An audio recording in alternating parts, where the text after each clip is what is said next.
Menawi ngaten Kakang sampun ikhlas nilar kula. Mboten ikhlas sebab napa? Nggo ngapa nunggoni ratu ning dewa sing bosok atine? Nggo ngapa kula tak takon? Ameng perkara Bathari Durga iku panjenengan terus malik tinggal. Sing marai kepencut napane to kula tak takon. Sing marai kepencut Durga niku napane? Nek biyen pancen iya. Bathari Durga menika tasih wujudipun Bathari Uma menika wah kayangan menika geger. Aja kok sampeyan kula niku nek ora ngrumasani tuwae mbok. Monggo to. Kula aturi ndandosi dhateng pangandika Paduka. Sampun ngantos cetel kanal Kadiwatan Paduka namung awit saking keseluruh tumindak ingkang klintu lho, Di. Menawi Kakang Narada sak mangke ngaten kemawon. Badhe ngiklasaken Kadiwatan sumangga kula tampi Kadiwatan Paduka Kakang Narada. Menika sampun kula tetepaken bilih kula badhe marangaken wahyu menika dhateng pun Dewa Srani. Menawi Kakang Narada mboten cocok, menawi Kakang Narada mboten mathuk, kenging Kakang Narada lereh Kadiwatan kula aturi nilaraken Kayangan Suralaya, Kakang. Kencong Warudayong Pak Pong. Aduh lah kok dadi ngaten to Di, menjenengan menika lak dadi pilot karo Bathari Durga.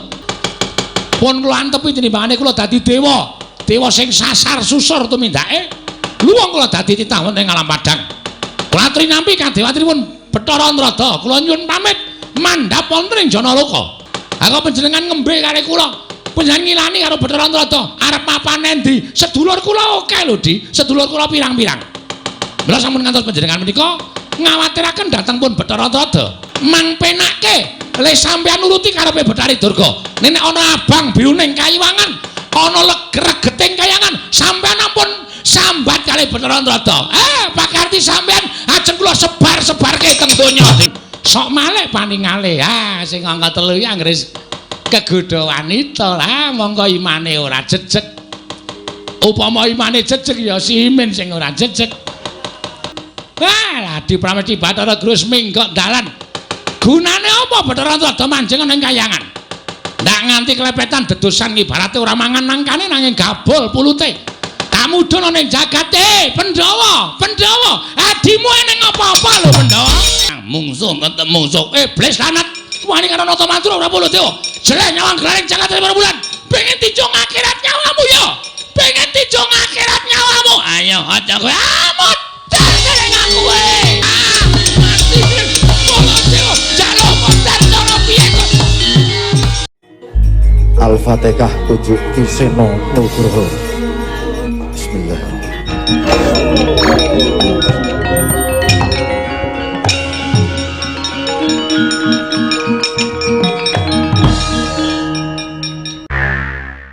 Mastuna Musidam sekaring bawuna langgeng Kakang Narada.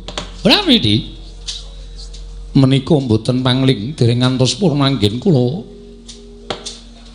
ndhawuhaken timbalanipun ingkang rayi teka menika wonten sowanipun Pandya Bathari Durga inggih pun permoni Kakang. Perkencang Warudayong Pak Pong mbok bolong kali jedhe sapa sing gawe. Inggih kasinggihan mekaten menika pun permoni ingkang sowan. Lah kek ana apa bocah iki kok sowan yahene? Waduh mongko le nyandang lah kok wah meblok kaya ngono. Tumunten ngatimbalana Di menapa wigatosipun Kakang Narada kula aturi lenggah ingkang langkung mrayogi. Ya inggih ngestaken dawuh. Durga permoni padha kanthi harja sak prapta kita ning Kayiwangan Suralaya permoni. Tobat. Sode selikur dina pukulon tan sampeyan ngawidadan. Nereng sambi kala sowan kula kepareng kula katuraken sembah. Semua kemeng mabek di kulonjok ngerso Paduka Iwang Adi Pukulun. Ya Durga Luntompo. Ora liwat pangestu Lun Tampanono. Kula pun dinggo jimat paripin dayan ana ing kasantosan Pukulun. Perkencang Warudayong Durga padha samet. Pangestunipun Iwang Rada wilujeng bekti kula konjo Pukulun. Ya Luntompo. Pangestu Lun Tampanono ya permoni. Kula pun dinggo jimat paripin dayan ana ing kasantosan. Ana wigati apa kita sowan? Marga matur marang Adi Pramesti Bathara Guru Pandya Bathari Durga. Nun inggih ngestaken dawuh Pukulun. Durga, kula wonten timbalan. Ana wigati apa? Dene kita sowan tanpa ulun timbali, ya bener kita kuwi dadi ganeping jawata. Tridasa Wataknawa. Nanging papan kita ana ing jagat Mula pendak-pendak kita sowan kudu nampa timbalan ulun, nanging ya gene titik kelungguhan samengko. Kita mboya ulun timbali teka munggah ana ing Kayiwangan. Bathari Durga tumuli matur marang panjenengan ulun. Sawu-sawu kalapatanipun ingkang abdi tadah wadana pukulun. Ya ora dadi apa Durga ingkang sepisan. Sowan kula ngersa paduka Hyang Adi pukulun menika ngaturaken sembah pangabekti kula kunjuk ngersa paduka. Ya lun tampa. Akarya bombong tias ulun dene tunggap angka kalih. Estunipun kula menika namung badhe nyuwun mriksa pukulun. Menapa kula menika tasih winengku dening paduka pukulun. Lirik kita matur kaya mengkono, tobat. Kula menika kemutan saderengipun kula menika dipun sotaken dening paduka Hyang Adi pukulun Pramesti Bathara Guru. Kula menika pun wujudipun Bathari Uma. Ingkang nalika semanten saged angrubuhaken bebeteng jiwa kadewatanipun Hyang Pramesti Bathara Guru. Wekasan paduka tansah gandrung-gandrung kaliyan kula. Iya. Durga ulun isih kelingan. Nalika semana pancen ulun nganti ora ngerti marang jiwa ulun yen to minangka dadi dewa. Wekasan sasar susur tumindak ulun marang jeneng kita. Tobat. Menawi mekaten paduka tesih kemutan bilih. Anggen kula tansah andon tresna lan paduka Hyang Adi pukulun menika ngantos nuwuhaken jabang bayi ingkang samangken nderek kula gesang wonten ing Madyapada. Inggih menika putra paduka pun Dewa Srani. Iya. Menawi ngaten paduka tasih ngakoni menawi Dewa Srani menika putra paduka. Iya ulun isih ngakoni lamun Dewa Srani kuwi atmaja ulun Durga. Matur sembah nuwun pukulun. Dene sowan kula nesa paduka Hyang Adi pukulun menika wonten gandeng cenengipun kan putra paduka pun Dewa Srani. Gandeng cenenge kelawan atmaja ulun Dewa Srani. Kasinggihan mekaten. Banjur apa kang dadi wigatine? Pukulun mugi andadosna ing kawuningan. Sampun wonten pinten-pinten dinten menika Dewa Srani tansah nangis wonten pepangkonipun ingkang abdipun Bathari Durga. Piyambakipun mutah dhateng kula. Gandeng Dewa Srani menika midhanget bilih dewa menika badhe matedhakaken kanugrahan. Inggih menika wujudipun Wayu Purbaningrat. Wayu lananging jagat lan curing bawana. Tumunten Dewa Srani samangke mutah dhateng kula bilih piyambakipun menika kepengin dados lananging jagat lan curing bawana pukulun. Ngantos kula ndhakaken pepinginanipun Dewa Srani menika piyambakipun boten purun trima ngendhatali murga tegesipun nglampos diri menawi Dewa Srani boten saged gayuh wujuding Wayu Purbaningrat. Mila ingkang saking menika pukulun sawanipun ingkang abdipun Bathari Durga wonten ngarsa paduka menika menawi paduka menika tasih ngemuti bilih Dewa Srani menika putra paduka. Mbok inggih wonten sukuna laning penggalih paduka maringaken wahyu menika dhateng pun Dewa Srani. Awon menapa menawi putra paduka menika ingkang dados lananging jagat lan curing bawana ateges saged anyembuh dhateng kuncaning asma paduka Hyang Adi pukulun minangka dados tiyang sepuhipun pun Dewa Srani pukulun. Durga kula wonten dawuh ulun lagi wae rembugan kelawan Kakang Narada lamun sejatine Wahyu Purbaningrat lelananging jagat mau mbuya bakal tinampa marang Dewa Srani. Sabab ngene Durga, wong kang bakal nampa wahyu mau tegese wis akeh lelabuhane tumraping jagat. Luwe-luwe syukur bagi bisa labuh tumraping Kayiwangan. Lah saiki ulun nyuwun mriksa kelawan kita. Apa to lelabuhane atmaja ulun Dewa Srani marang Kayiwangan sayekti durung ana.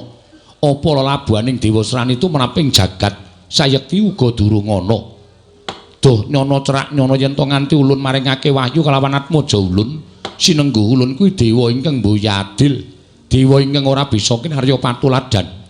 Mula kang sangka kuwi ya Bathari Durga yen to atmaja kita ya atmaja ulun Dewa Srani kepengin kedunungan wahyu kudu gedhekake lelabuhan tumraping jagat, kudu gedhekake lelabuhan tumrap jiwa kasatriyane. Iku ingkang wajib dilakoni dening Dewa Srani. Ora kok banjur dumeh Dewa Srani kuwi atmaja ulun tumuli Dewa Srani bakal nampa wahyu saka panjenengan ulun. Mengko sinengguh ulun kuwi dewa ingkang ora adil, bakal dipoyoki dening para titah, bakal dicacat dening para titah ing ngemapan ning jana luka. Mula kang sangka kuwi Durga yen to sowan kita nyuwun kelawan panjenengan ulun Dewa Srani supaya kedurungan wahyu Purbaningrat sing gedhe pangapura kita. Ora jeneng pun ulun ora tresna kelawan Atmaja Ulun, nanging sayekti ulun kudu laku adil. Ulun kudu manjing minangka dadi nalendraning para dewa ingkang ora kena mbanci demban siladan. Mula mat Dewa Srani kandhanana tuturana supaya nggedhekake lelabuhan luwih dhisik. Lamun Dewa Srani mboyan duwe lelabuhan, sayekti taunana windanana Dewa Srani ora bakal kedunungan wahyu. Jebul pinanggihipun kula nami pangandika paduka ing mekaten menika kala ndadosaken tatu lebeting manah kula. Kula tampi pukulun kula tampi pangandika paduka. Menika ateges anggen paduka ngakoni bilih Dewa Srani menika putra paduka menika namung kandhek wonten ing pangucap wonten ing kababar wonten ing pakarti. Mboten lair batin anggen paduka ngakoni Dewa Srani menika putra panjenengan. Nyatane anake duwe pepinginan wae bapakne ora minangkani Tobat. Keloro-loro raos sing manah kula pukulane paduka sampun mboten tresna kaliyan Dewa Srani. Dinten samangke malah kula nyuwun pamit Dewa Srani badhe kula pejahi piyambak kula.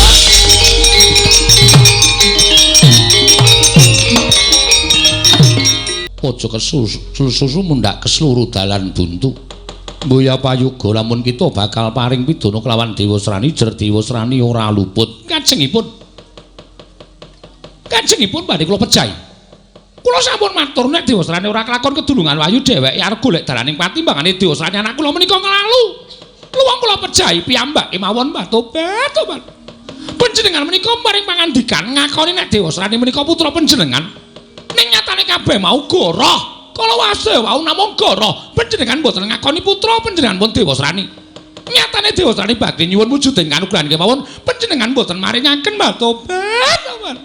Sakit manah kula. Iya Durga. Iya dos pundi? Nyatane ya ora iso mituruti panjaluk anak Mbah Tobat panjenengan mbaya krasa. Biyen dek jaman panjenengan menika ngayonake mbokne piye ora? Tobat. Awan ora nggo bengi-bengi ora nggo awan. Nek ora ketemu Betari Uma bingung. Nek ora semanding Betari Uma bingung ning bareng saiki anak-anak Mbah Tobat ora ngakoni karo anake dhewe menika piye. Sakit manah kula, mulun sakit. Mendak dina krangkring. Tak kira nek nggawa pi jebul ming bel tok. Tobat. Ngajeng griya menika nganti jeblok tinggo tindak Bathara Guru mung kepengin ngiri-iri karo Bedari Uma. Saniki barang wis kelakon anak-anak. Tobat. Ngakoni anake wae ora gelem. Anake duwe panjaluk wae ora minangkani panjaluk. Anak menika terus pundi? Wong tuwa sing piye? Oh, Mas Tunama Sidak mboten hong. Kula nyampun kepengin pangandika paduka. Iya Durga. Ulun bingung. Mboten sak bingung. Samenika kula aturi menggalih. Awrat pundi Janaka kalian pun Dewa Srani? Menawi awrat Janaka, kula nyuwun pamit Dewa Srani badhe kula pejahi. Ning nek awrat Dewa Srani putra panjenengan, Wahyu Purbaningrat kedah dipun tampi pun Dewa Srani pukulun.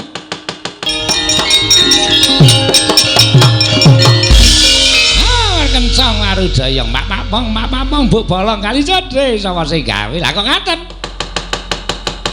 Wah, lah panjenengan menika dos pundi lho, Di? Panjenengan menika dewa. Mongko nalindraning para Jawa to mboten ketang mboten kenging mencla-mencre kaya banyu tumempang godhong senthik. Dereng dangaken paduka paring dawuh badhe marangaken wahyu menika dhateng pun Janaka nanging bareng sowanipun Durga. Tumuli malih paningal panjenengan maringaken wahyu dhateng pun Dewa Srani. Menika dos pundi? Ingkang leres ingkang pundi? Ingkang leres inggih menika Purbaningrat badhe kula paringaken dhateng pun Dewa Srani Kakang Rada. Jalaran Dewa Srani menika anak kula piyambak menika Atmaja Ulun. Menawi ngantos Dewa Srani menika mboten nampi wahyu Purbaningrat ateges kula badhe kecalan dhateng Atmaja kula pun Dewa Srani. Krana Dewa Srani pilih supados pados margining pejah Kakang Rada. Mangke riyen to, mangke riyen. Sedaya bab menika dadipun rembak kanthi nalar ingkang ganep sampun ngantos buntung ing tembe wingkingipun. Panjenengan ketuwuhan mriksa Janaka menika sampun lampah semedi. Mongko napa sing dilabuhke Janaka tumraping jagat menika sampun komplit.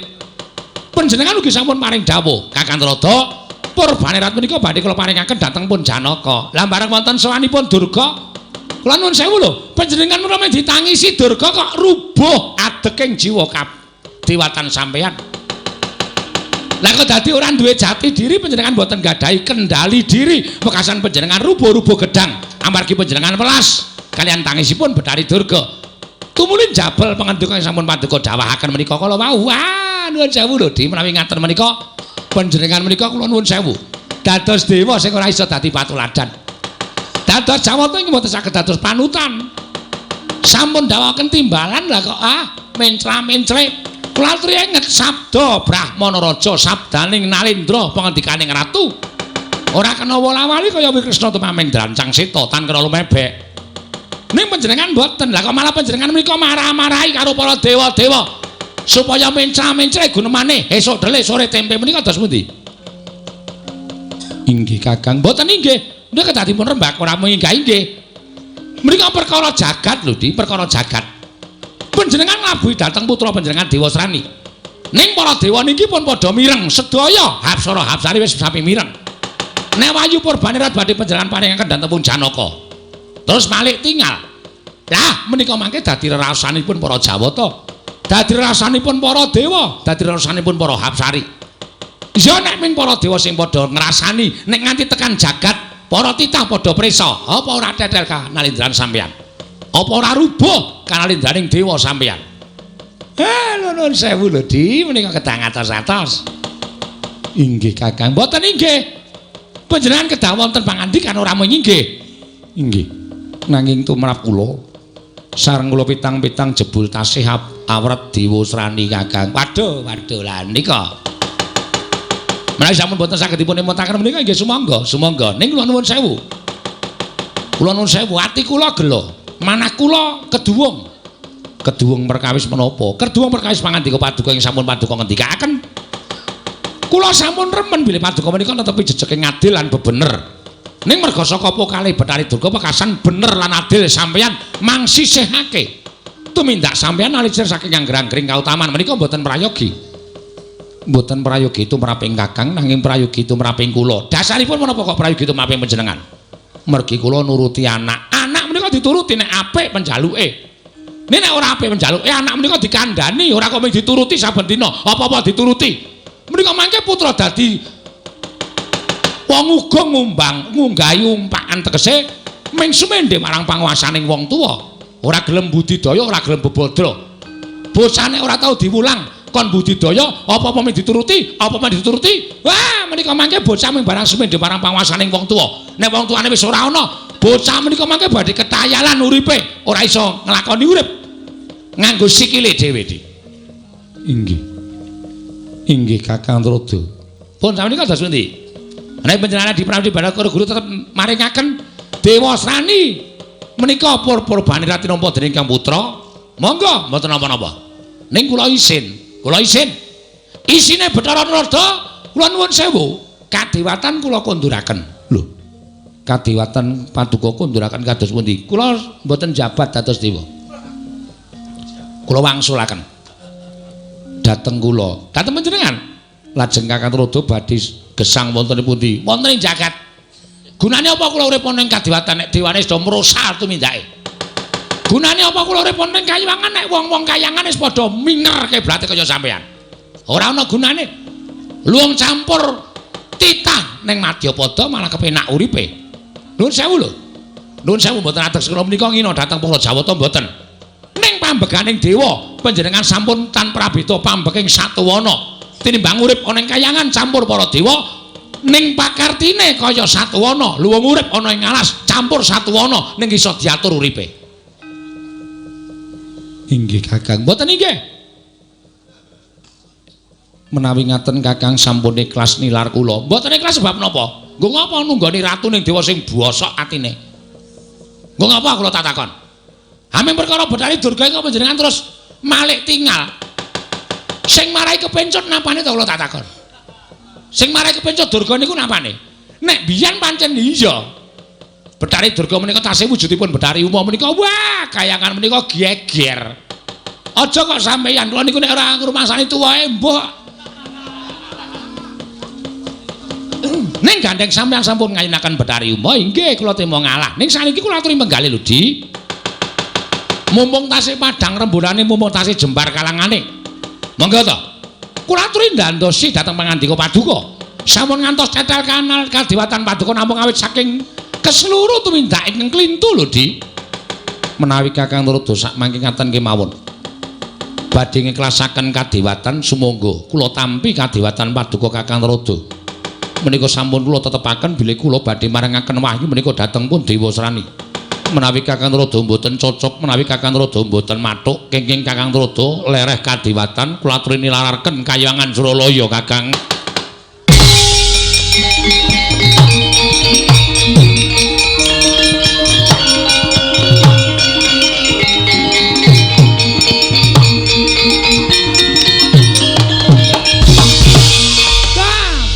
Waru doyong Pak Pong. Buk bolong kali codhe sapa sing gawe nangka bosok dikopiok kari betone. Aduh lah kok dadi ngaten to Di, panjenengan menika lak dadi pilot karo Betari Durga. Ngantos panjenengan ngiklasaken Bathara Antarada mandhap wonten ing Janaloka. Inggih, mboten napa-napa. Pun kula antepi tinimbangane kula dadi dewa sing sasar susur tumindake. Luwung kula dadi titah wonten ing alam padang. Kula aturi nampi kadhewatinipun Bathara Antarada, kula nyuwun pamit mandhap wonten ing Janaloka. Kakang, mbok inggih kula aturi menggalih, sampun boten saged dipun menggalih. Menika sampun kula tetepaken. Menawi Kakang Narada mapan wonten ing jagat badhe mapan wonten ing pundi? Elo, perumahan pirang-pirang kok angelan. Rumangsane anggepe, apa Bathara Antarada ki ra iso kontrak apa piye? Kula menika gadah arta, kula menika duwe kekuatan. Aku panjenengan ngembe kali kula. Panjenengan ngilani karo Bathara Antarada arep mapan endi? Sedulur kula oke lho, Di. Sedulur kula pirang-pirang. Mula sampun ngantos panjenengan menika ngawatiraken dhateng pun Bathara Antarada. Menawi telung mekaten sampun boten saged dipun kondeli. Ginanipun menapa panjenengan kondeli dhateng kula? Wong panjenengan ngiklasaken dhateng kula. Mang penake le sampeyan nuruti karepe Betari Durga. Nek ana abang biruning kayiwangan, ana regeting kayangan, sampeyan ampun sambat kali Bathara Antarada. Pakarti sampeyan ajeng kula sebar-sebarke teng donya iki.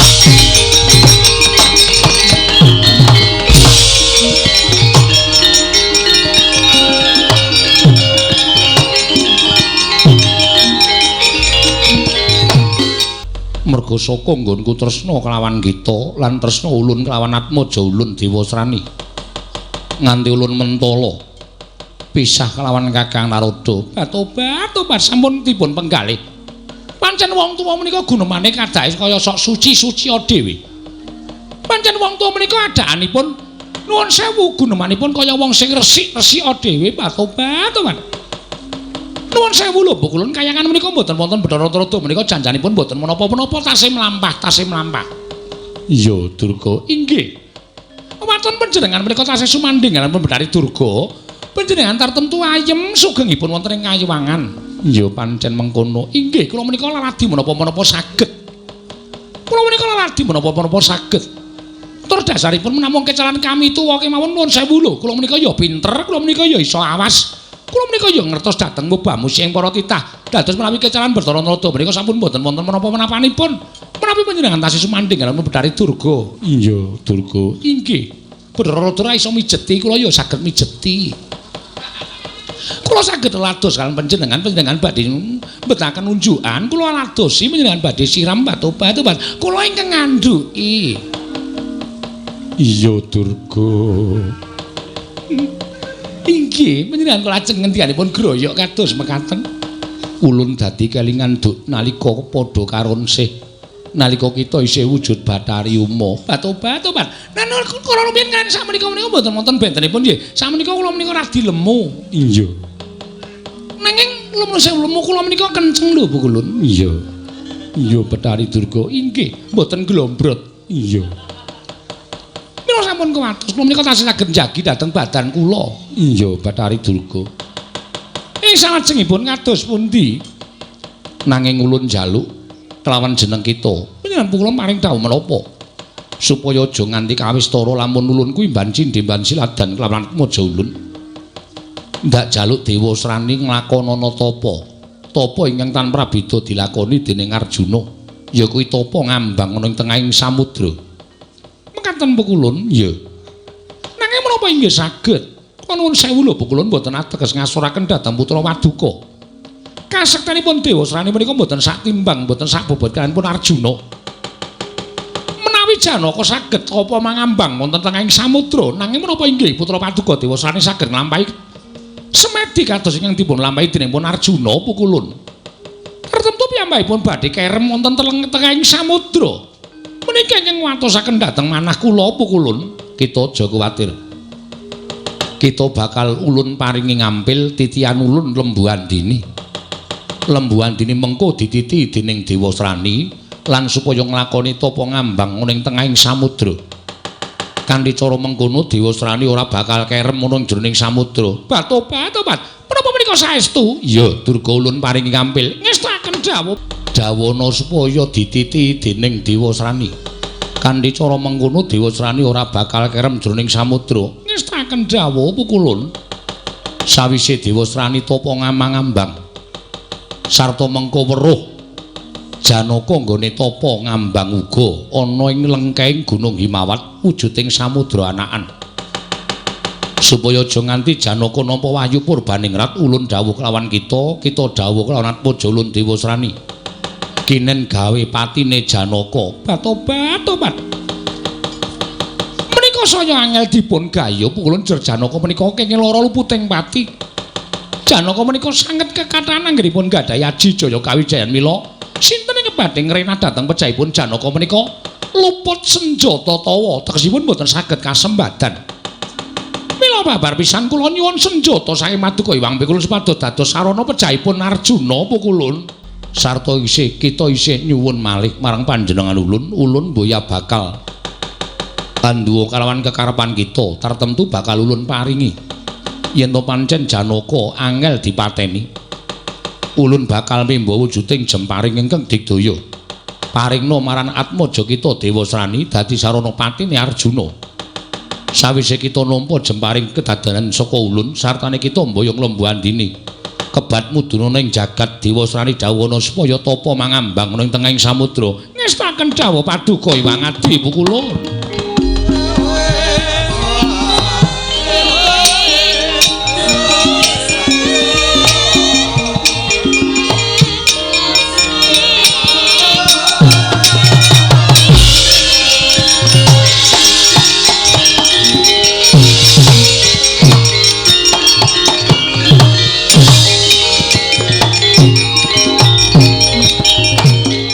Paduka sampun ketingalaken tresna Paduka kaliyan putra Paduka pun Dewa Srani. Ngantos Paduka ngicalaken wujud dewa, wujud jemparing kados mekaten. Nyuwun pangapunten nyuwun amit pasang Kalimantabit sampun ngantos panjenengan pasang tulak sare. Jemparing kula beta mandhap wonten ing Janaka sareng kaliyan Lembuandini. Dados sarana anggenipun anak kula alam patapa saha damel pejahipun Janaka pukulun.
Kencang warudayang pak pong.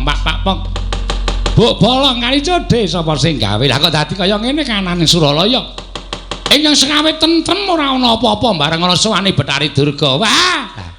Hae endah-endah dewaning panggoda pangrencana.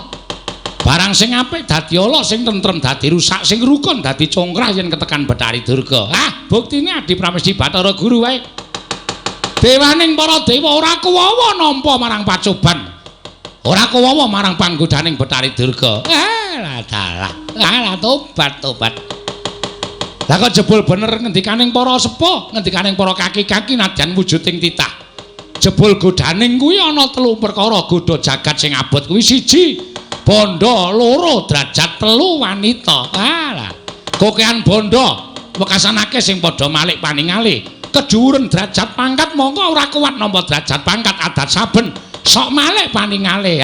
Sing angka 3 iki anggere kegodha wanita. Mongko imane ora jejeg. Upama imane jejeg ya simin sing ora jejeg. Wis dadi ora karo-karuan. Ayo sajan wis. Hei. Nggo karepe dhewe tenan. Ulun ki arep tuwa-tuwa kaya ya tau kapusan, Pak. Mula Adi Pramesti Bathara Guru ki tak kandhani aja nganti kapusan kaya panjenengan ulun. Lah kejebul angel tenan sing jeneng wong wedok ki nek ayu ki dienggo godha karo wong lanang ki arep tetek imane ya. Ana sing nyebutake godha sing paling abot iki gebyaring pentis kuning. Oh ya abot tenan. Adi Pramesti Bathara Guru minggok dalan. Gunane apa Bathara rada manjing ning kayangan? Ndak nganti klepetan dedosan ibarate ora mangan nangkane nanging gabol pulute. Kamudun ning jagate, Pandhawa, Pandhawa. Adimu eneng apa-apa lho, Pandhawa.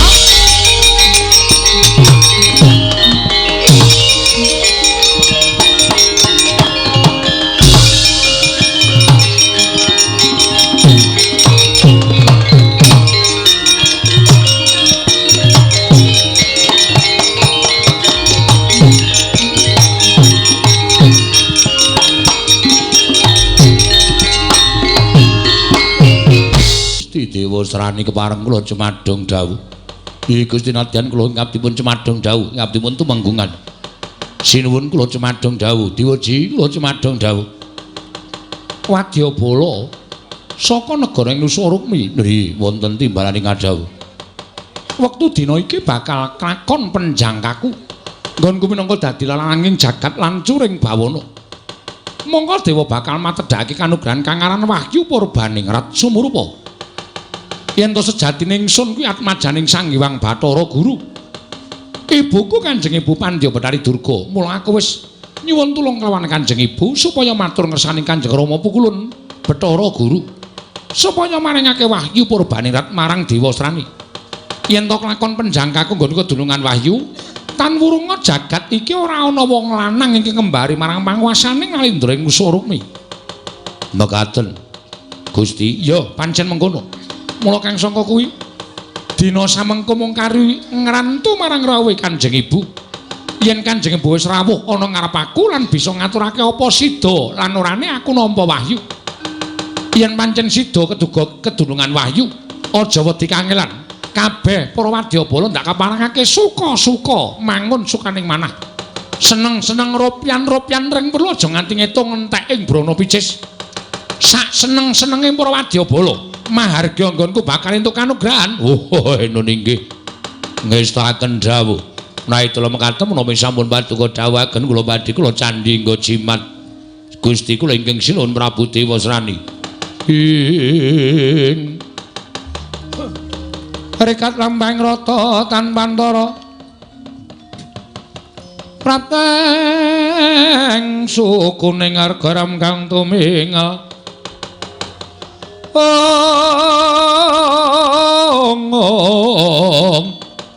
Iram kang tumingal deng-deng saengga praja. Dadak sakuring mangke praptaning Sang Pandya Bathari Durga. Nalika semanten anganti lembu andri miwah pusaka saking kadewatan kagat nenggih Sang Dewa Srani wau.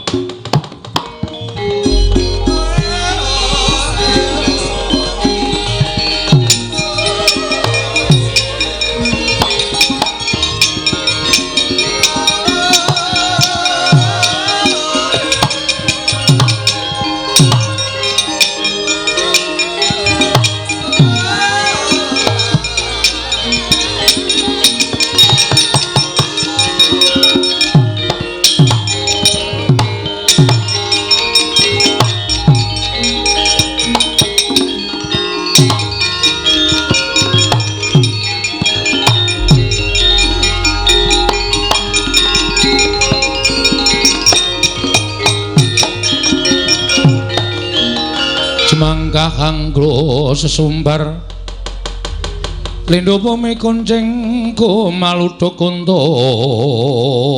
ketup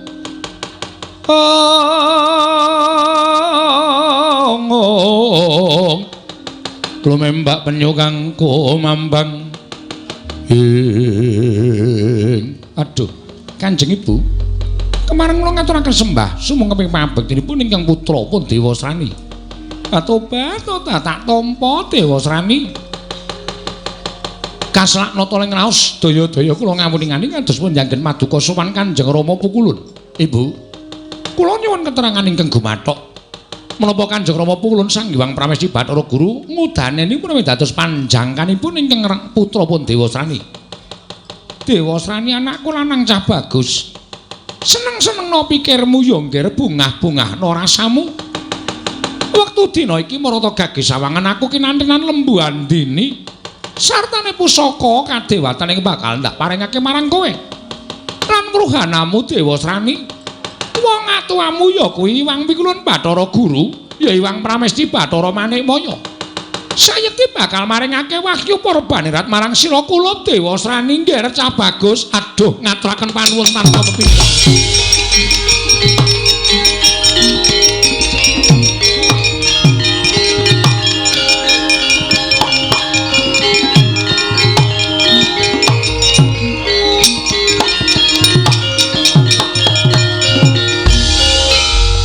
Menawi ngaten tetela badhe kacembadan panjangkanipun ingkang putra pun Dewasrani. Nanging aja seneng-seneng dhisik ya Dewasrani. Nggonmu bakal entuk wayu iki mengko kudu nganggo pitukon, pitumbasipun menapa? Supaya aja nganti kawistara yen to wong atuamu Bathara Guru kuwi ngudanane marang karepane anak. Kowe supaya nglakoni tapa brata. Brata mangambang kaya ingkang dilakoni dening si Janaka.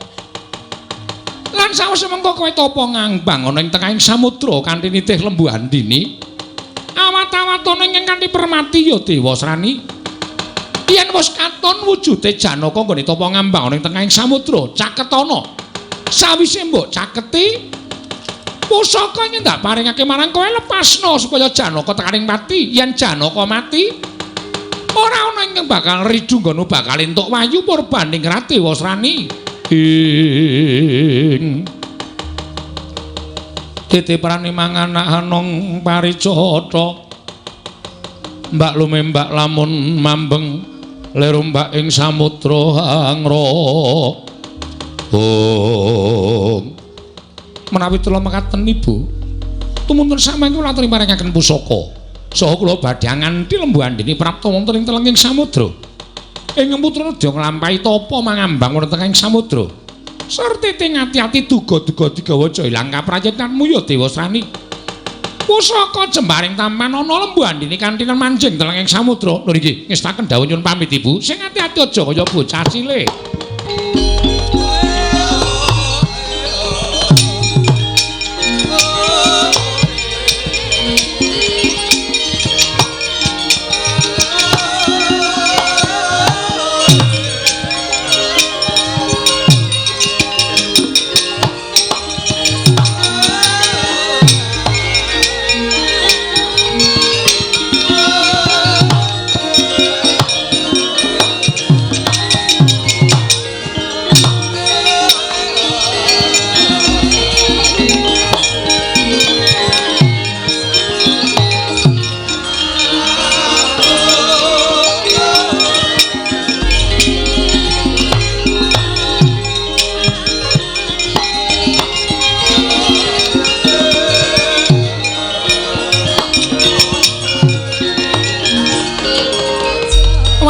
Bala Tunggul Malaya wonten timbaning adawuh Pandya Bedari wonten dawuh Pandya Bedari wonten dawuh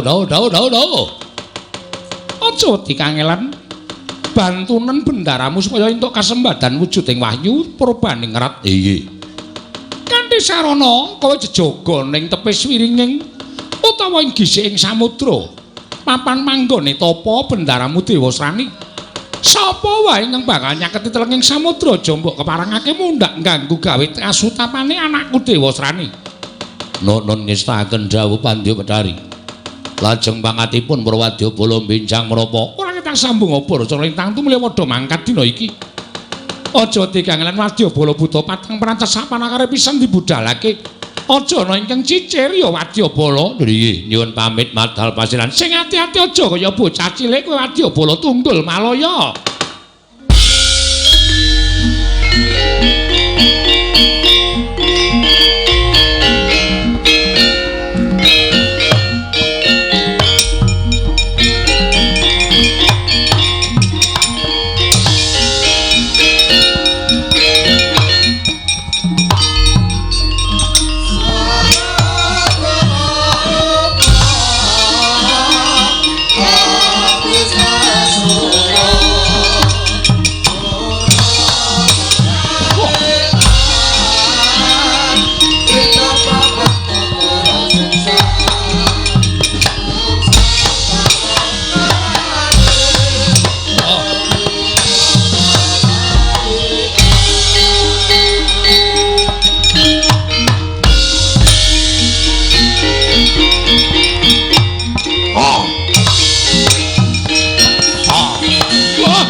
nyale.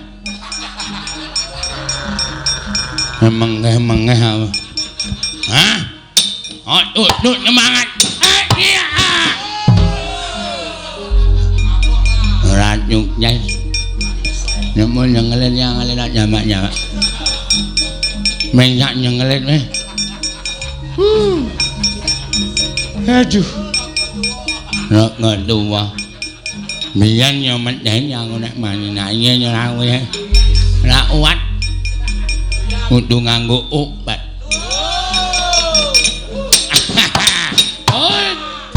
Wah. Angel.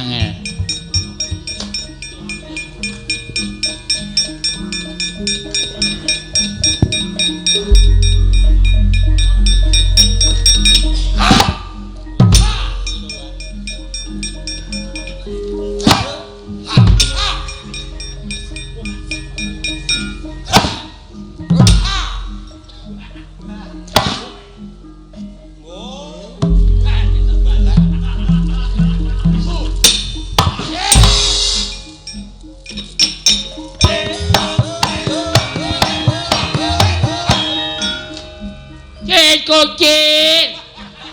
Cek daging kau. Iya mungkin kencana. Hoi. Wah. Koko Prabu. Sawetawis lenggah wonten ing praja Ngamarta. Rayi para ngaturaken pasegan Koko Prabu kekalih. Yai, samula tampi karya bombong raos sing manah. Yai. Samula tampi karya bombong raos sing manahipun ing Raka ing Mandura. Kresna kakangku, Baladewa kakangku, aku ngaturake basaku. Werkudara ndak tampa. Ya, Werkudara ndak tampa. Koko Prabu ngaturaken bekti kula kunjuk, Koko Prabu kekalih. Koko Prabu ngaturaken bekti kula kunjuk, Koko Prabu kekalih. Iya, kembar. Ndak tampa karya bombong, penggaling pun Kakang. Ya, kembar ndak tampa. Ora liwat pangestune pun Kakang Tampanana. Kula pun dinggo jimat, kula pun dinggo jimat Koko Prabu. Mugi dados ing kawuningan. Krana menapa dene kula wantun amboyongi dhateng Paduka Kanjeng Koko Prabu ngemuti dhateng lelampanipun para Pandhawa ingkang embet kaliyan kadang Paduka ing Madukara pun Arjuna ingkang sampun sawetawis wekdal mboten sowan wonten ing praja Ngamarta malah aturipun para abdi miwah nayaka tuwin punggawa ing Madukara. Kadang kula ugi mboten kundur wonten ing kasatriyan sampun dungkap tigang candra etang nenggalan inggih dinten sakmangke menika Koko Prabu kula ngantos mboten saged metang dhateng pikajenganipun kadang kula pun Madukara inggih pun Arjuna pendak-pendak nilar dhateng kasatriyan pendak-pendak nilar dhateng negari kados weya dhateng kewajiban kasatriyanipun Koko Prabu. Yayi, kula nuwun sewu. Ing mestinipun radi tuwuh tandha pitaken salebeting manahipun ing Raka Indrawati menika malah Paduka Yayi Prabu. Liripun Maduka paring dawuh mekaten dasaripun menapa? Lah inggih. Amargi kadang kula ing Madukara pun Arjuna menika pendak-pendak nilar kasatriyan. Menika sampun boten namung kaping setunggal menika nanging sampun marambah makaping-kaping pendak-pendak Janaka nilar kasatriyan pendak-pendak Janaka nilar negari Ngamarta nanging kenging menapa teka tasih ketingal kodeng penggalih Paduka krana tinilar dhateng kadang Paduka pun Nyai Arjuna monggo miturut petanganipun ing Raka Indrawati Janaka nilar praja Janaka nilar kasatriyan menika petanganipun wonten tigang perkawis lho. Petungane no 3 perkara apa wae Kresna? Setunggal inggih menika Wikwaldaka, angka kalih inggih menika Payu katemping Samirana, angka 3 Kenya Jinatu Krama. Wikwaldaka, Payu katemping Samirana, Kenya Jinatu Krama iki tegese piye? Tigang perkawis menika ingkang ndadosaken jalaran Arjuna kesah saking kasatriyan tuwin nilar kewajibaning negari Ngamarta. Wikwaldaka tegese apa? Wikwaldaka menika menawi wonten setunggiling brahmana ingkang wasis, brahmana ingkang pinter, turta kasinungan ngelmu ingkang inggil, Janaka mboten badhe kendhat, tansah kepengin nancep ngelmu ning Sang Pinandhita wau, mboten pati-pati wangsul dhateng kasatriyan menawi dereng telas ngelmu ingkang sinandhang dening brahmana menika kala wau. Ya, kuwi ku Aldaka. Inggih. Sabanjure payu katembing Samirana. Janaka netepi dhateng jiwaning kasatriyan. Pendak-pendak wonten setunggiling praja ingkang katempuing parang muka. Upami wonten setunggiling negari ingkang badhe dipun bedah dening Nalindra ingkang watak angkara Budi Candala, Arjuna mboten kendhat. Tanpa dipun dhawuhi Janaka tartemtu mbelani dhateng negari menika kala wau, Prabu. Kuwi payu katembing Samirana. Inggih. Lah sing pungkasan kenya Jinatukrama. Watakipun Janaka menika sampun boten saged ewah. Tegese menawi wonten mudi papan wonten putri ingkang srestya ing warni, kula nuwun sewu. Janaka mboten badhe kantun tansah kepengin mengko dhateng putri menika kala wau. Lah iki sing pun Kakang ora patiya mathuk, pun Kakang ora patiya gathuk. Yen loro perkara iku Aldaka sarta payu katembing Samirana kuwi bener. Wong sing jeneng gayuh ngelmu kuwi aja nganti dipitung nganggo ukuraning umur. Watone isih bisa tumangkar pamikire, isih isa kumrembyah astane jangkahake suku. Wong wajib ngudi ngelmu gayuh undhaking kawruh. Inggih kasingen mekaten. Angka loro payu katembing Samirana. Janaka kuwi kewajiban nentremke jagat. Janaka kuwi kewajiban nentremke bawana. Mula yen tung di papan ana wong kang watak angkara Budi Candala, Janaka mesti ora kendhat, mesti tumuli tumandang karya nyirnake wong kang hambek Candala budine angkara. Ning sing angka 3 ki sing pun Kakang ora patiya mathuk, ya kuwi kenya Jinatukrama. Gusti to. Janaka kuwi wis pira garwane? Wis akeh banget. Mongko pendak-pendak Janaka rabi wong wadon, pendak-pendak Janaka rabi karo wong wadon kuwi janjane sing lara ora kok sapa-sapa ning dulure awake dhewe ya kuwi Sembadra. Sembadra kintenmu werda dhewe minangka dadi garwane kadangku Janaka mesti dadak lara ati yen to krungu bojone rabi meneh. Lah kuwi lho aku sing ora padha cocok. Aku sing ora patiya gathuk Koko Prabu. Nggih. Arjuna menika ugi mboten badhe ngawu gawar ngawur. Tegese Arjuna menika mengku garwa menika dipun tintingi calon garwanipun.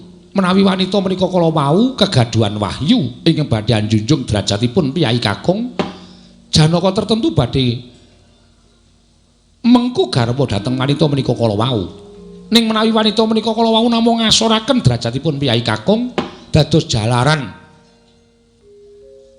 neraka tumraping piyai kakung, Janaka mboten badhe mengku garwa nadyan menika kasustiani warnanipun ngungkuli dhateng widodari.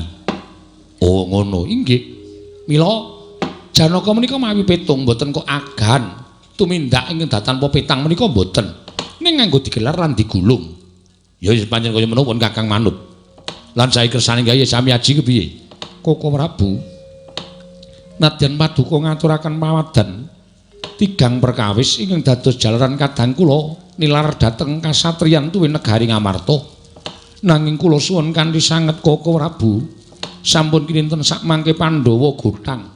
Krana kirangipun kadang kula panengah, monggo Koko Prabu kula aturi ambudidaya miwah ambudi sarana. Supados sak mangke kadang kula saged kundur wonten negari Ngamarta Koko Prabu. Ing Darma Kusuma ulun tampa karya bombong tias ulun pangestu ulun tamanana ya kula Yudhistira. Kula pun dinggo jimat paribing dayana ing ngasantosan.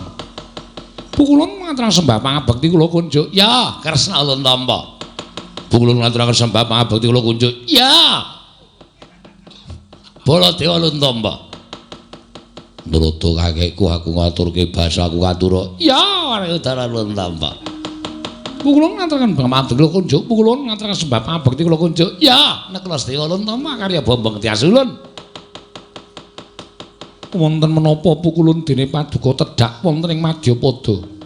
Menapa badhe paring pidana dhateng ingkang wayahipun punta sagatang. Aja kaduk ati kajron penampa.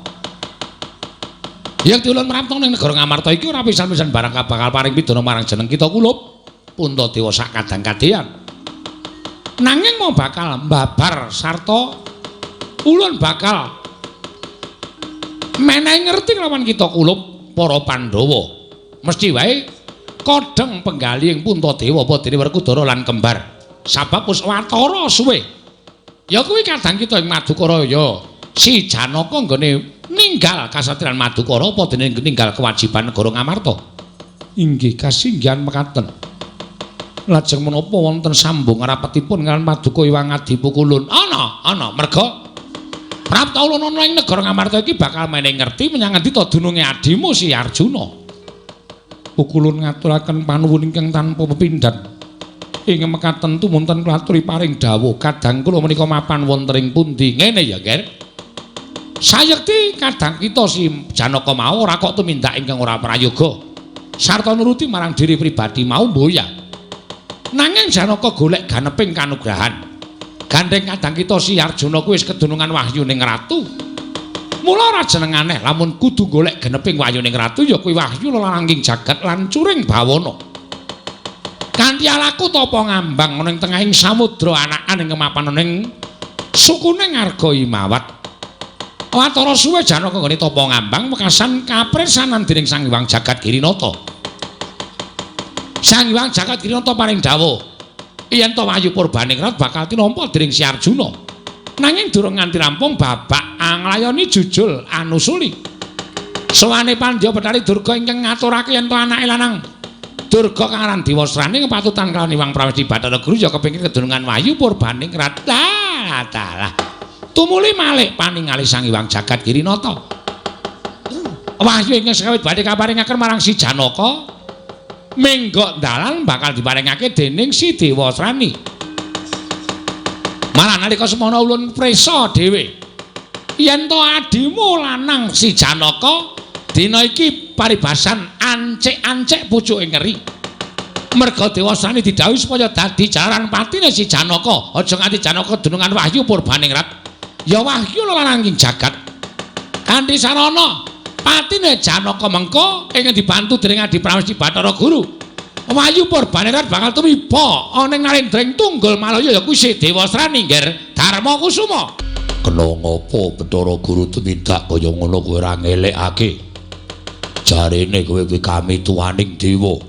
Jarene kowe iki dewa sing tuwek dhewe ning kayangan. Ning ora gelem elek-elek karo Bathara Guru sing wis minger keblate. Kose, aja ngono Werkudara. Anane ulun mudhun ning jagat iki merga ulun saiki wis ora dadi dewa. Lho. Ora dadi dewa. Iya. Merga ulun ngelekake nanging Hyang Prawedi Bathara Guru malah duka. Tumuli kadewatan ndak aturake marang Hyang Prawedi Bathara Guru aku mudhun ning jagat. Lho, ulun sampun mboten dados dawata. Ora. Lho terus pundi lha pangke? Lajeng kami tuwaning kayangan sinten? Ah wis ora urusan aku wis ora ngerti sapa dadi kami tuwa sapa sing dadi dukuh. Wis ora weruh. Ulun ora ngurusi babagan kayangan Suralaya.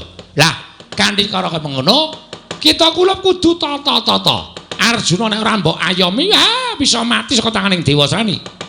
Mekaten kula nyuwun pamit pukulun. Dinten samangke nganti kadang-kadang kula prapteng gisih ing samudra. Papan pernahipun Janaka kangenipun nglampahi tapa brata. Sing ati-ati ya Kresna aja kaya bocah cilik.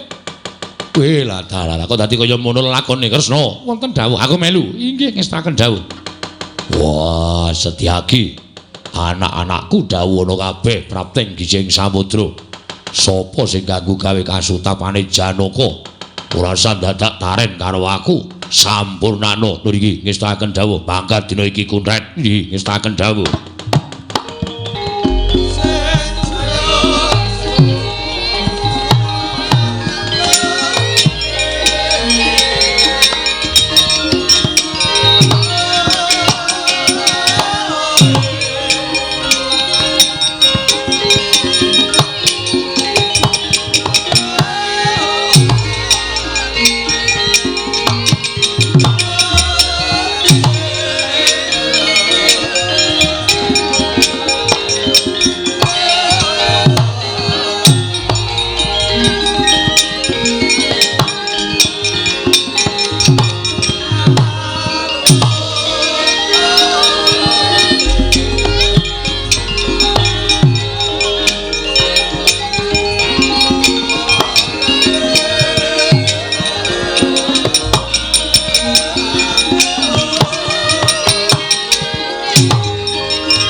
dampyak lakune ngenerono ing segara anakan ing Narya Tapa pepundhenku Sang Nata Prabu Dewasrani ana prajurit ingkang jaga ana ing gising samudra yen pancen kowe gelem ngaku slamet uripmu ora ngaku pateni dina iki lho kasar ucapmu babamu takon karo aku tumenggung menak kedali seta tumenggung menak kedali seta dasar Puranyata pangkatku tumenggung kowe sapa takon karo aku Senopati Ndwarawati Raden Setyaki Wedyan Senopati lho iya Setyaki Wresniwira apa kuwi jenengku uga kowe lah loro jenengmu Tambak Yuda telu Bima Kunting wah papat jenenge pamer ayo kowe semingkir apa ora lima jenenge semingkir apa ora lah 6 tumenggung bosok kupinge waduh jeneng kok bosok sing bosok kowe kuwi aku to ya semingkir apa ora semingkir piye kowe semingkir saka gising samudra ora gelem semingkir tak babati gamanmu tak gulungi genderamu yen ngono kowe cetha yen to arep bakal gawe wisuna sarta bakal ganggu gawe pepundhenku Sang Prabu Dewasrani Tapa ning telenging gising samudra ora tedheng aling-aling ose gelem semingkir apa ora gelem semingkir aja kelakon dosa ana tumenggung bali mung kaliaran waduh kemewat ucapmu regem jimat kaya wani ndat wesi abang wani harau sing nawedene apamu tebak dadamu tinjung akhirat nyawamu gletho ndasmu rondo bojomu selawase urip keparat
Wedyan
aja tumbak jebol dadamu.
Satria murup sak tebok dadane. Gatotkaca. Sapa kowe Baron Sekeber? Ayo jebol dadamu. Ora waju mati tenan. Wah. Mutar kowe.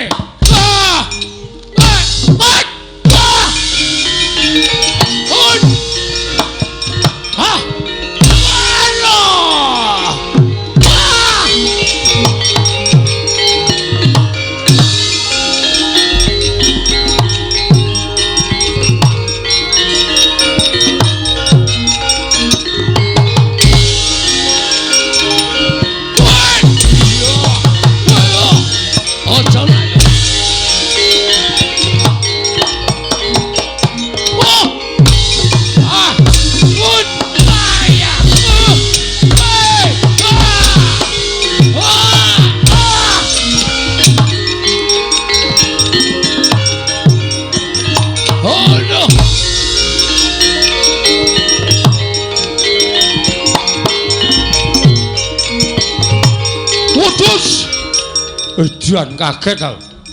Sapa Antasena? Kowe sapa? Tumenggung Sumbang Surajigja. Ayo. Kaya apa aku sing tekani pati? Ayo ungalno dadamu. Modar.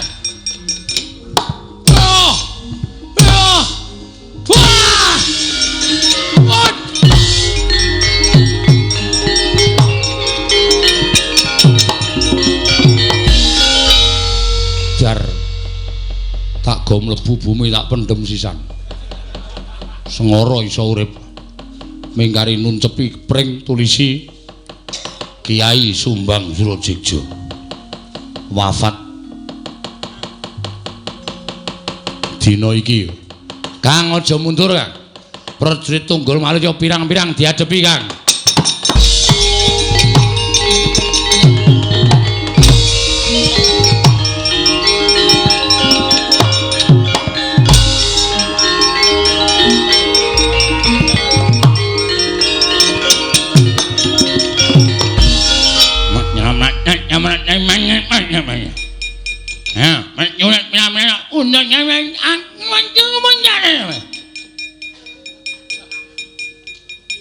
Omong apa kowe?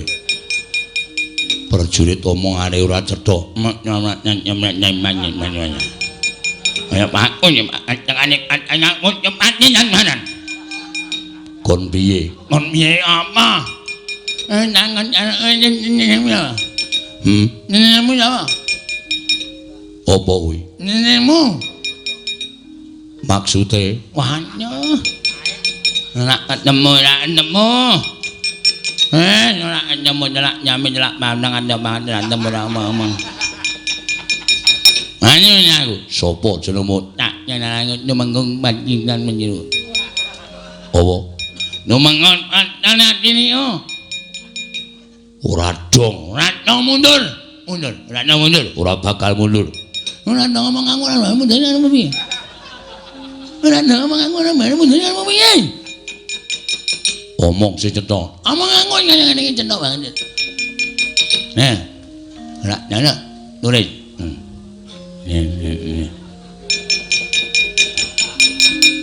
Jenengmu sapa? Nyak Setyaki. Nyenake. Iya. Nyangane. Apa? Nyangane. Apane? Apane nengolmu mlanyane? Nyangane. Ora dong. Nulen.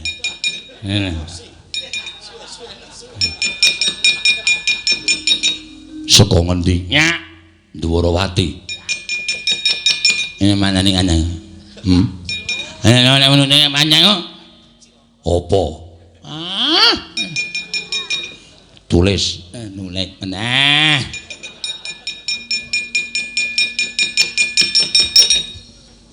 Kowe sing ngundurke kancaku. Iya, dasar menurut. Nah. Men nyanyaku nek bener nyanyi kowe. Apane? Aduh. Tulis. Nulis dawa banget. Nek nulis dawa banget. Ampun entek. Piye? Ampun entek. Kapure nek Nyanyi. Ya. Apa nyanyi mani? kowe apa aku sing tekani mati? Iya. Yen mestine kowe. Nurun tenan. Apa? Nurun. Apa? Nurun. Sing cetha cangkeme dipenerke. Sing cetha. Nurung karuan. Lah kowe cetha. Mulane omong rasa cepet-cepet ndak kami sosolen. Jenengmu sapa? Aku Dodo.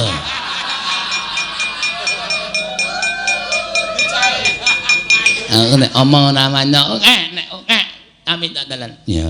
Apa? Kami dodolan. Apa? Kami dodolan. Kami sosolen. Kami dodolan.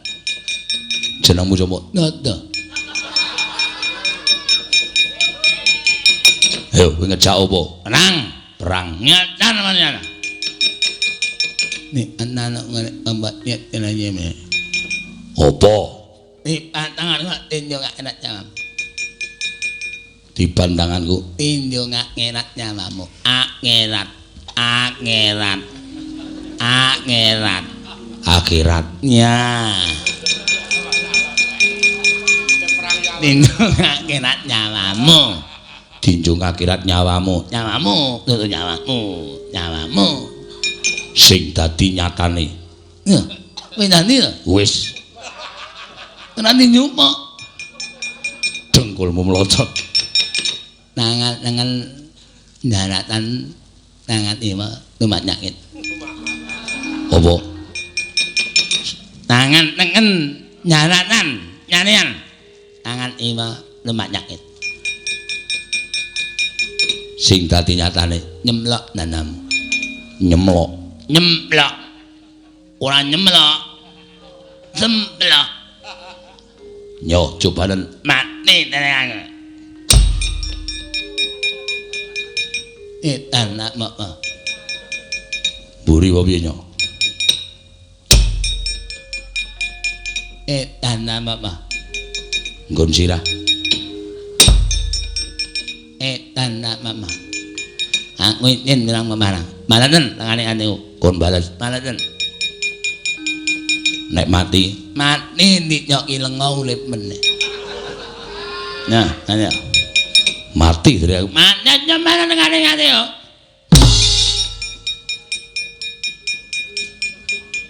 Cah ndase. Prajurit kaya ngono kok dingu. Mereka nangis meneh. Nah, ngenel Pak. Nek aputi kowe tak aputi. Aku itu mati ngene mundur tak aputi kowe. Lenok mangen tak mati.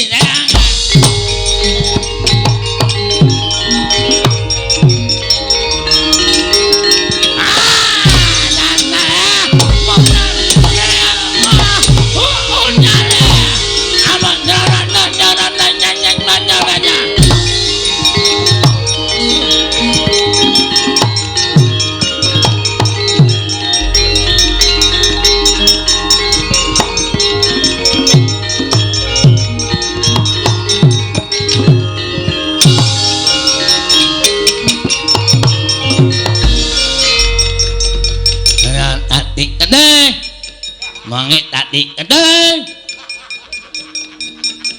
Wah. Iki sapa? Nah, omong apa be? Wah, piye? Ya apa be? Raden Werkudara. Raden Werkudara. Yang lihat kakak pindah jatuh dek berarti nyat. Iya. Ayo, minta maaf. Wah, aja kok ki ngomong. Ayo kaki. Aku kalano. Ye, Aku kalano. tapok dan anu rundul jangan tunang dan jemna jangan.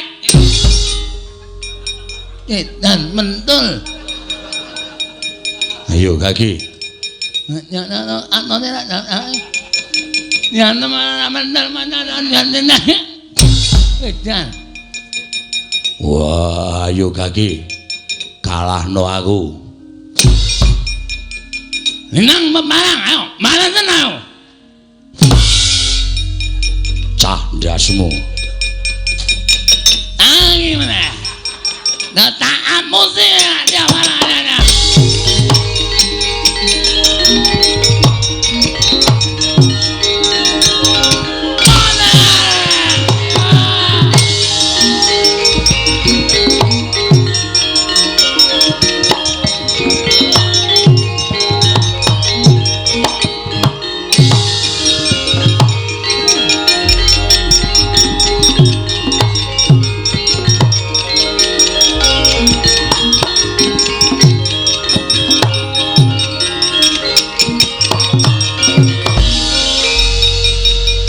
Werkudara kok perang kok kalah iki we? Ora perkara kalah. Nduk mungsuh cangkem elek. Cangkem elek piye? Omongan ra cetha. Gaweane ngapusi. Hak tendang ketoke mati, tangi meneh aku diantem saka mburi. Meh krungkep isin. Werkudara kok kalah? Ora kalah. Ming wegah golek mungsuh ya sing digdaya ora saimbang. Ora sak traju. Mungsuhe kaya ngopo? Maju nek arep jajal. Iblis anak. Mundur ke Wadya Wala negara Ngamartaja. Nata Mantura Prabu Baladewa regane ati.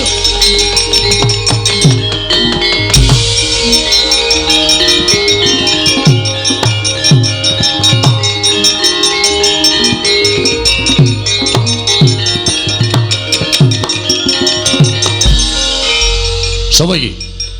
Sapa iki? Mana nyurit jangan tunggal nanya ya. Amak nama banyak mana. Iki sing ngandhake Werkudara mau. Prodhuser sing cangkeme elek iki saja. Nandang mana nyata nama kowe. Apa kowe? Salome piye? Tak mau kowe. Tak mau kowe. Oh, sapa kowe? Takon karo aku. Nata Mandura Prabu Baladewa wani pituwasi jero dolanan Karasana. Nata Mandura Prabu Nata Mandura Prabu Baladewa aku. Makmum anak dewa Dasar para nyata. Mundur. Mundura. Ora meneke dalan kanggo para Wadya Wala Ngamarta nggone nyaketi segara anakan. Aja kan saka musuhmu Baladewa. Lho, mana aku mati ya? Dikira aku mati ya? Aku ora mati, ana sama-sama. Nyetumuk atuk nyanyi bumi gizi ngamut rak totohi nyai tono mun Raden Udira piye? Muni piye kowe? Muni piye? Anu muni maksud ngono. Menungso ora tatanan. Kowe nantang Baladewa iya? Kowe nantang Baladewa? Ora jeneng nantang mungsuh ketemu mungsuh. Iblis lanat. Wani karo Nata Mandura Prabu Baladewa. Jelek nyawang glareng jagat dari bulan. Pengen dijong akhirat nyawamu ya. Pengen dijong akhirat nyawamu. Ayo aja kowe Amot dereng aku kowe. Mati Baladewa. Jaluk konten cara piye kok.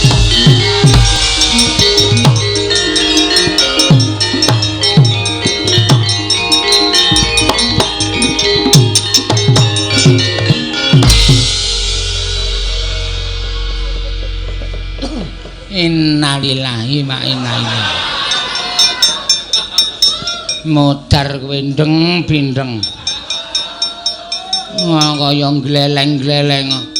Jakete templek ya apa-apa. Nek jungkatan gleleng nganggo kaos tangan udut ming njaluk terus. arep ndelke iki apa ndeng diajar Baladewa modar kowe aduh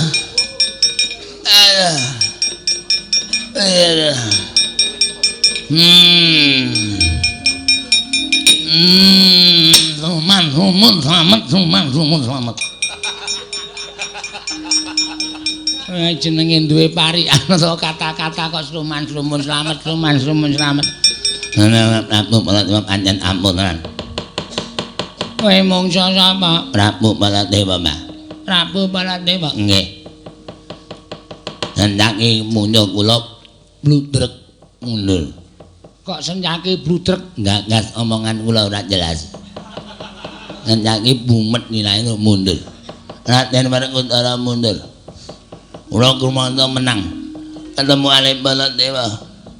Iki wong menungso cangkeme rusak. Kula ya matur, heeh.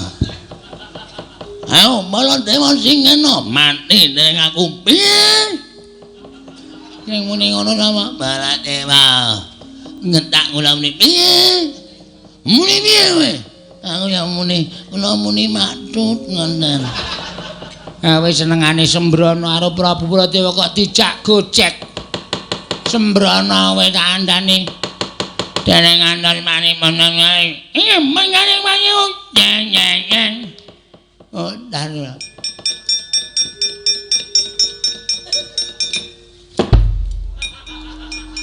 Bali. Bali. Ora banyak dugangi raimu. Ya lho Mbah kon mulih kok ngeyel. Mulih jenenge karo satpame mulih. Kowe tuwekan Bali ora? Ora mriko mboten tumut napa-napa Bali ora. Ora Bali keceki motor kene iki.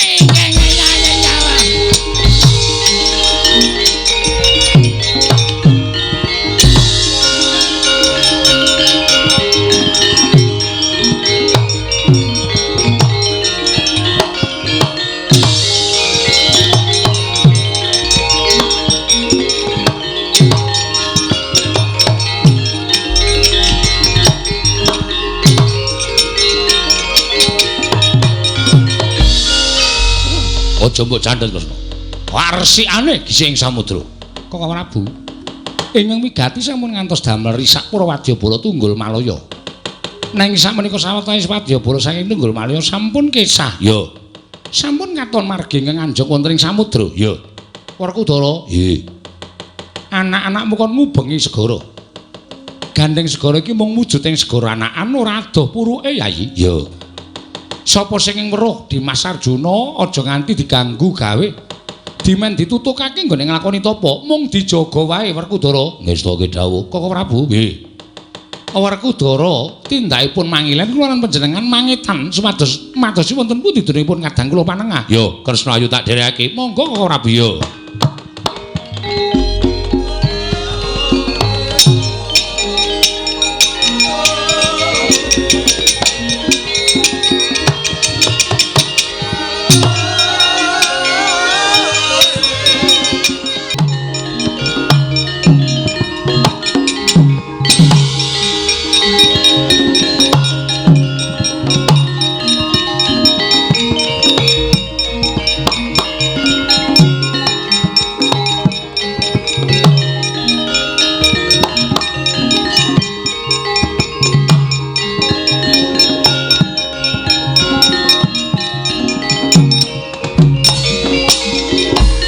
Bumi kuncing langit kelap-kelap katon lirkin saking risang mawe kandrung sabaran katulu wukir moyak mayik saking jas baliwur saya nengah laku ning lembuan dini nggone ndak titi supaya aku ketok-ketok laku prihatin semedi tapa mangambang ana ing samudra anakan suku ning Arga Imawat.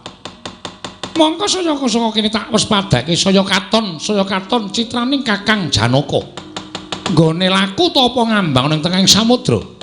Wonten ngendikaning Kiwang Pikulun Pandhu Betari Durgaya Kanjeng Ibu, yen wis katon wujuding Raden Janaka, aku kenen nglepaske pusaka jemparing ingkang wigati dadi sarana patine Janaka. Janaka mati laranging jagat ana ing tanganing Dewa Srani.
Gus, sampeyan iku satriya Digdaya.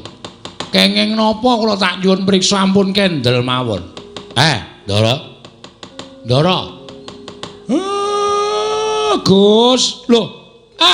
Lah kok dada sampeyan tatu kaya ngoten iki menika.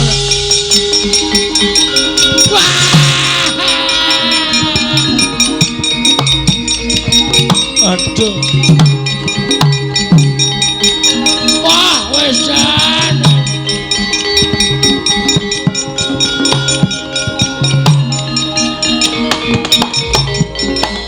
Eneng napa, Pak? Dadi kaya ngene iki. Ndaramu iki gawanan ning ngarepe Sinuwun Ndarawati golek ana apa piye?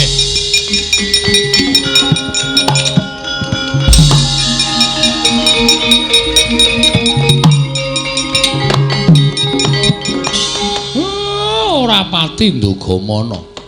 Tatune ning dadane ndaramu. Lah kok wujuding kaya tatu gegaman.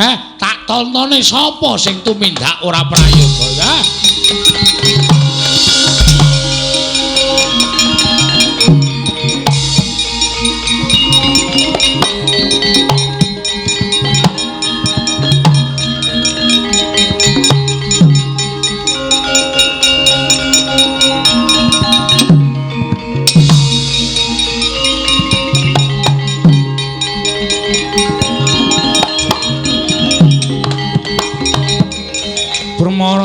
Swamya ngambreng kadi karunaning kaswase dosang ganda astrat maca lengleng lalu mangulati Tara nggih lah kok persasat kaya wis tepung gelang kekalangan kok ora pinanggya lan kadangmu manengah wah apa ya mokal kedadeane yen to Bathara Naradagara nggone paring pangandikan Iwang Pikulun Kanika putra ora bakal goroh nanging mbok menawa pun Kakang lawan Si Adi ingkang kurang permana ngupaya kelawan kadangmu manengah lho sapa kae mlayu-mlayu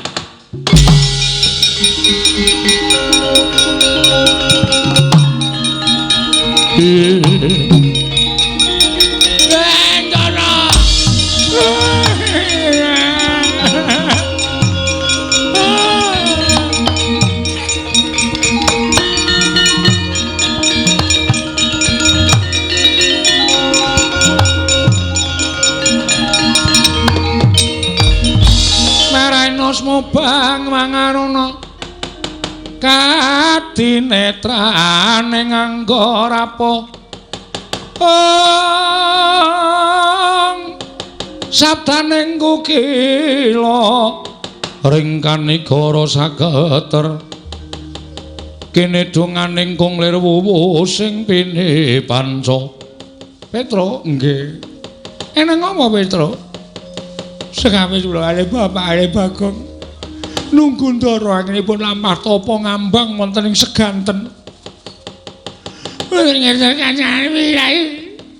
Ndara kontal saking tengahing segara Jawa wonten gising samudra.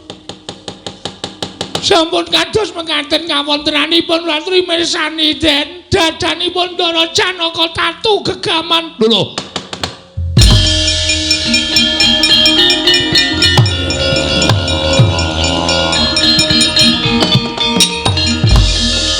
Kresna kakangku.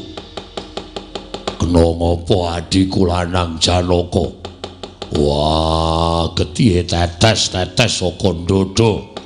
Cetha yen kuwi tatu gegaman. Wah, apa ora iso diuripke adiku? Werkudara, sabar. Sabarku sik to. Janaka durung titiwanci tekaning mati. Mula mesti iso diuripke nganggo pusakaning pun Kakang Sekar Wijaya Kesuma. Gage Ungkulana. Ungkulana Janaka aku ora bakal betah nyawang Janaka wujud kaya ngono. Ya, Dimas tak ungkulane Sekar Wijaya Kesuma.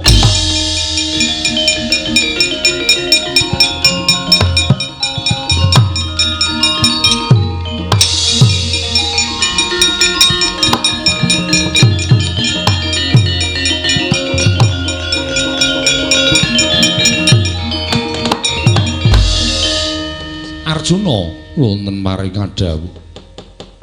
Si Adilu sanga lunga saka kasatriyan dados ganeping kanugrahan nami sasmita binejawata badhe matedhaken kanugrahan lananging jagat lan curing bawana kanthi lampah tapa ngambang wonten gising samudra anakan sak ngandhaping gunung Himawat. Lah kok si Adi kontal saka segara menapting gising samudra mongko ana tatu ning dadamu. Apa si Adi ngerti sapa ing tumindak ora prayoga? Koko Prabu, kula mboten enget menapa-menapa. Enget kula sampun dumugi wonten ing papan mriki lan sampun paduka usadani. Anggenipun ingkang rayi nandhang kados mekaten Wiladala. Petro, Nun. Kowe ngerti sapa sing tumindak? Culika karo adiku Janaka? Mboten. Lho kok sik to? Lah kowe iki ngopo? Kowe ki ra dikon tunggu to? Nggih. Kowe nganti ora ngerti. Lah kula mau lagi gubuk asmara. Kula lagi tetembangan. Senengane kok ngunek-unek sampe enake dhewe ora. Kula ora ngerti, bapak ya ora ngerti, gareng ya ora ngerti, Bagong ya ora ngerti. Ngerti-ngerti Ndara Janaka kontal dawal teng ajengane bapak. Bapak terus bengok, iki eneng apa? Terus nyeluk kula kali gareng, Gareng Petruk, dadane ndaramu kok tatu gegaman. Terus kula beto mriki niki. Mboten pripun-pripun, mboten ajeng pripun-pripun. Kula niku ora ngerti dodok selain perkara. Lah kae bapakmu mlayu mrene kae nang apa kae?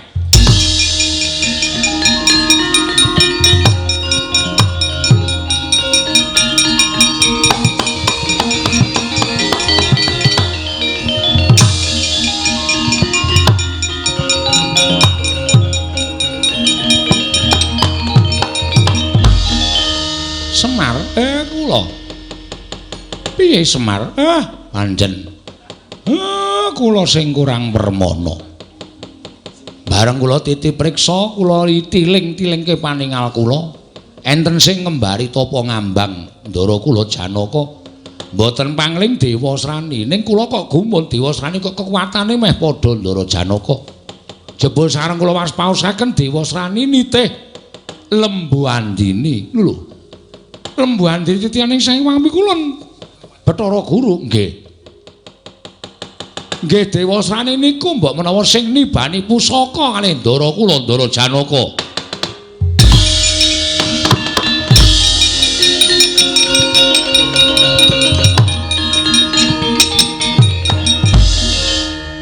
Sonek iki nek omong ki nganggo alon-alon mir. Kae Ndara Janaka nesu duka. Sampeyan muni Dewa Srani sing dadi jalaran Ndara Janaka kontal saka samudra. Brubut mlayu buanter banget. Piye kae urusanmu lho Semar. Nek kowe ora iso ngendhake bendaramu kowe sing tak luputke.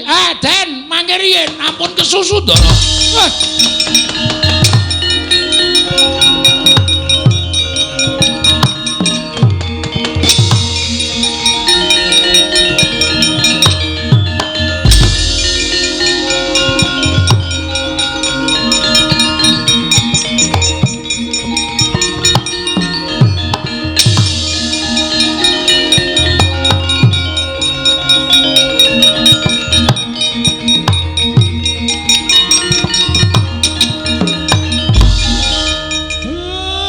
Nyuwun kesusu Ndara.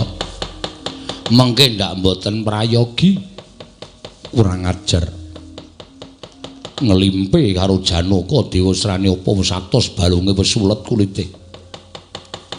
Konangan Janaka aja takon dosa tak kendharat mestakane. Mangke riyen. Niki nek mboten dicara mboten sae kedadosanipun.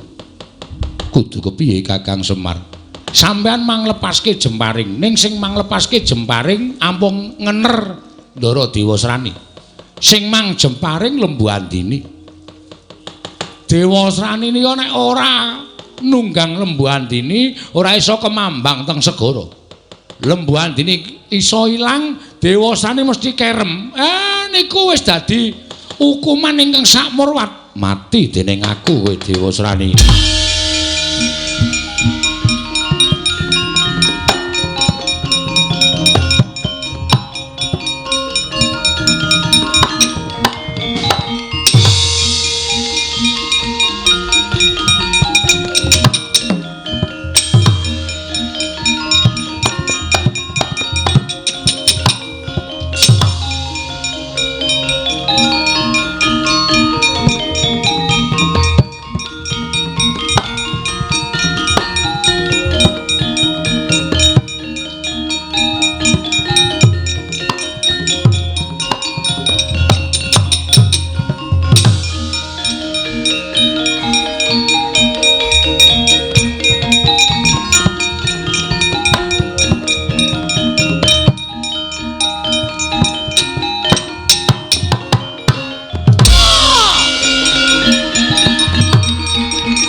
Kanjeng Ibu, mbok menawi kula sampun kadenengan Kakang Janaka ketitik Lembu Andini dipun dawahi jemparing wangsul dhateng Suralaya.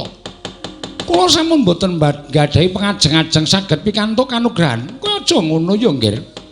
Mula ta gage sawangen. Pusaka kuwi kedadian saka Iwang Pikulun Jagat Girinata. Janaka lepasana pusaka kuwi yen lumrah Janaka bakal tekaning pati meneh. Mati kowe Kakang Janaka.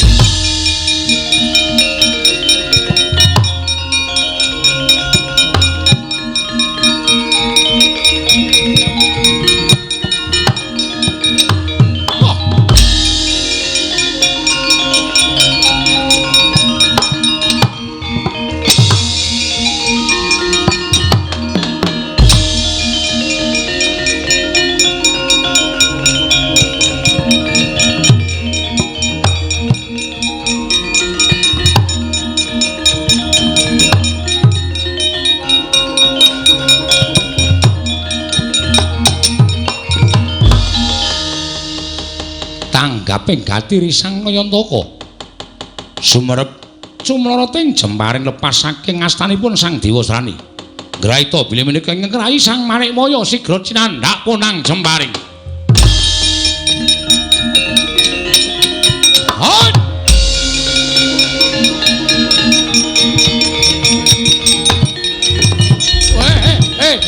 Hey.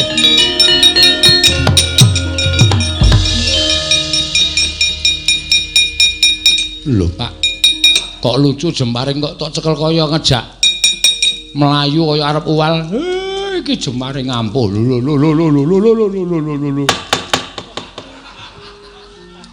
Tak rada mundur ah. Iki nek ra tak dekep ngene iki ndak obah wae. Kedadian saka apa Pak? Aku ora ngerti. Ning iki kedadian mesti saka wong Digdaya Petruk. Lah terus ndaramu Janaka jemparing iki tak bantinge, ndaramu atur ana tindak mrene. Oh ya. Hot!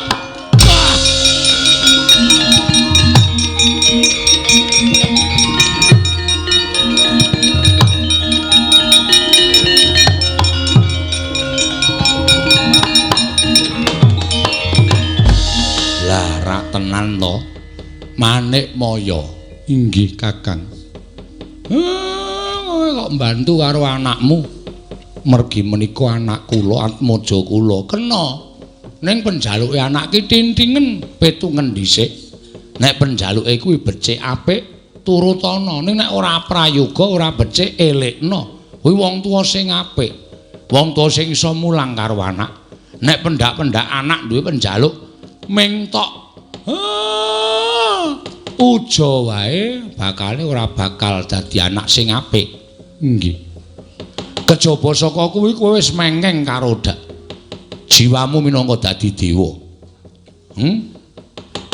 Kowe arep menehake wahyu Purbanirat marang anakmu merga kuwi turunmu.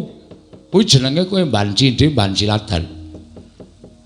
Kena kowe menehake wahyu marang anakmu. Ning aku sing ora trima merga ndaraku wis nuku kanthi tapa brata.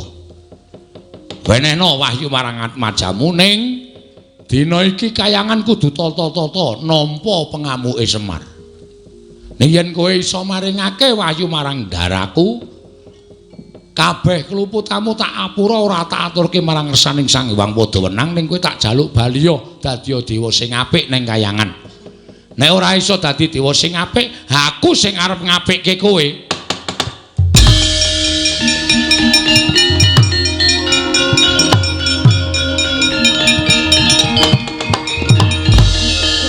Nggih, Kyai. Menawi kula mekaten monggo kula aturi nampi wahyu Purbaningrat. Sumangga anggenipun badhe nampi anak kula inggih wayah kula pun Janaka. Kaya ngapa men ditampa ndaramu, Nduru?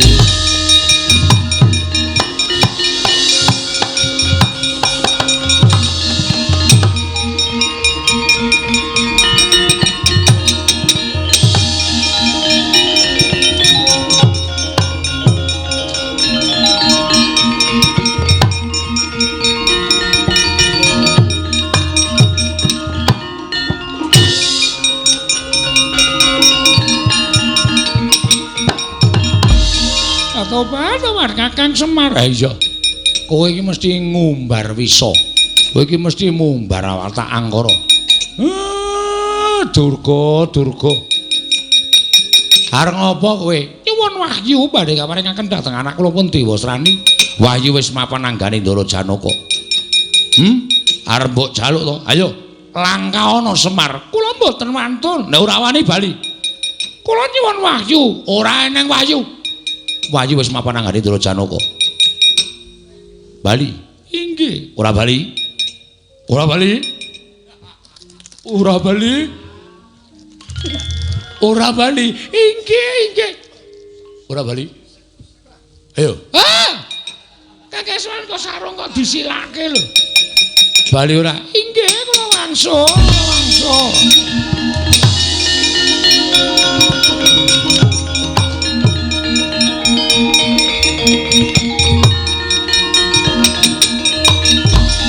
Kados pundi Kanjeng Ibu? Bali sik yo ngger sesuk tak goleke wahyu liyane Purbaningrat isih akeh ngger.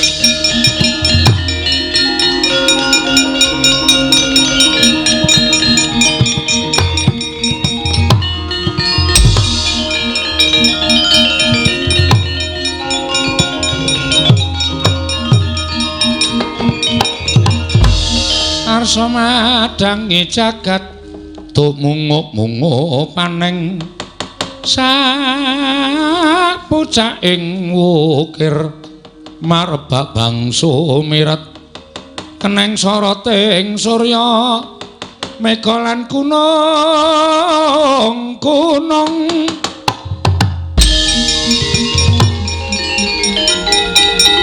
woi wah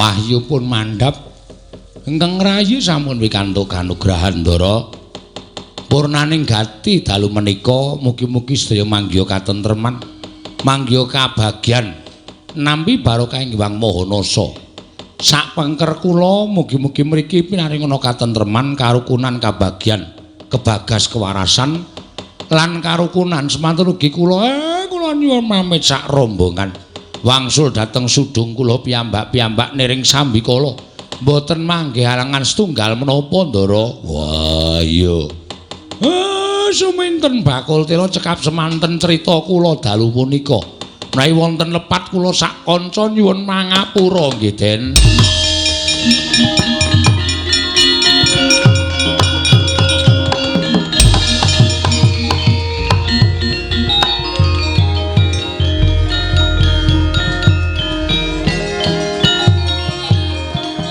Wassalamualaikum warahmatullahi wabarakatuh.